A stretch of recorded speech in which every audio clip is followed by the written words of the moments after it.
2002 সালে নাম আছে ভোটার লিস্টে দুলাল চন্দ্র সরকার অথবা আব্দুল রহিম মন্ডল, কিন্তু এই 2025-এ এসে বা তার যে কোনো বছরের মধ্যে মানে 2002 এর পরে যে কোনো সময়ে ওই নামটাকে চেঞ্জ করে অনেকে দুলাল সরকার করে দিয়েছে, চন্দ্রটা উঠিয়ে দিয়েছে।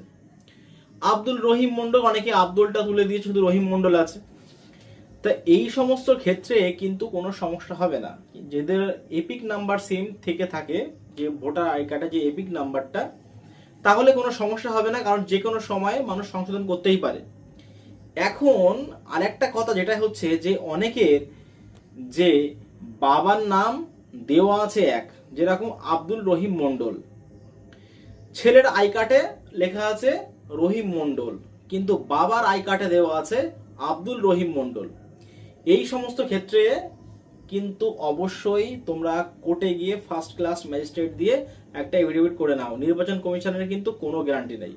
ধন্যবাদ। এই সমস্ত আপডেট পেতে চ্যানেলটিকে সাবস্ক্রাইব করে পাশে থাকা বেল আইকনটি ক্লিক করে জুড়ে থাকুন।